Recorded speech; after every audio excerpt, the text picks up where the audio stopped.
Стави ги оптимистичките очила и погледни го Скопје низ поинаков призор. Има што да понуди, само дај му шанса. Има минато, историја, има емоции, спомени, има среќа, слобода. Има урбани легенди, стари скопјани, кои се уште сведочат за едно незаборавно минато. Рано е да се чувствам така. Допрво има да работам за евентуално некојаш да некој ми постави таков атрибут покрај името. Се обидувам тоа време да го овековечам, да искористам приликата додека ги знам луѓето што некојаш биле чинители на тие случувања. Да им ја пренесеме понатаму како колективна меморија на генерациите што доаѓаат. Новите генерации имаат добра основа, целосно ги користат придобивките на новото време, но она што им недостасува се ресурсите што треба повозрастните да им ги овозможат, носталгично констатираше Марковски. Времето во кое што ние живеевме како средношколци, како студенти, тоа се генерациите 70-ти родени, да речеме, имаше убавини, во смисло на повеќе можеше да се собере критична маса на едно место за да се поддржи некој артист кој ќе направи концерт или не знам, сега мислам дека се е некако поразпрснато и луѓето се поизолирани во некој свој свет. Време за кое старите скопјани велат дека не патат, но со задоволство се присеќаат. Македонскиот културен центар или некогашниот дом на културата 25 мај бил збирно место. За тоа време институција која ја обединувала креативната сила. Првото што ми појде на памет кога ќе го видам МКЦ или кога ќе помислам на МКЦ е Рокфест. Рокфест беше настан институција кој што знаеше да ги собере на едно место сите тие креативни сили.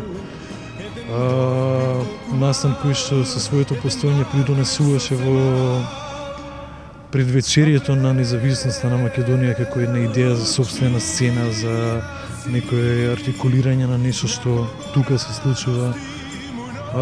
Настан кој што изроди и како креативци многу, но и креативци кои што понатаму се артикулираа во општеството во други дејности, меѓутоа ги задржаа оние видувања на светот што си ги имаа како рок-н-рол типови.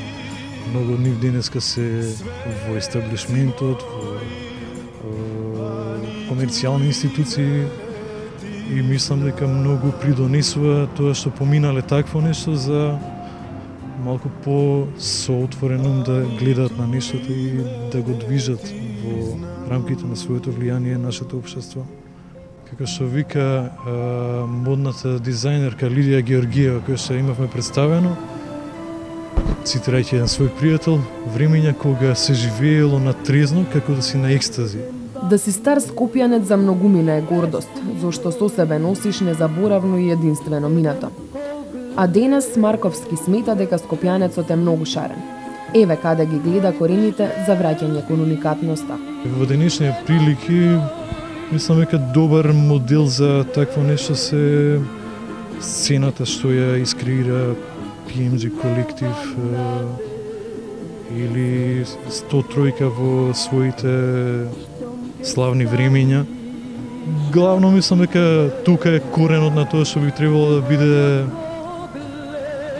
современиот скопјанец, кој што сепак треба да ги следи современите светски текови, да држи шекор со нив, за да не биде изгубен во микросредината. Стави ги очилата и види го минатото низ нив. Живе со него и подсети се колку убав живот си имал како дел од оваа наша скопска историја. Да можеме да се вратиме во тоа време да живееме со искуството што во меѓувреме сме го стекнали. Мислам ова време што живееме, јас не можам да ги ставам тоа како повредно од ова сега. Секој се носи своји квалитети на животот и животни радости. Лично кој ќе земам, ми недостасува тоа што тогаш имав повеќе време да се занимавам со музика отколку што сега имам.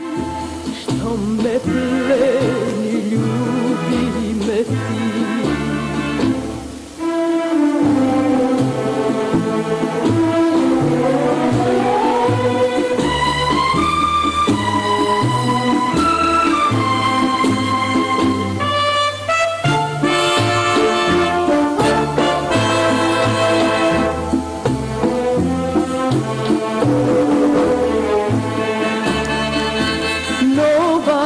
kradeš srce grej, štom ke stajiš oči dve, tvoj od pogleda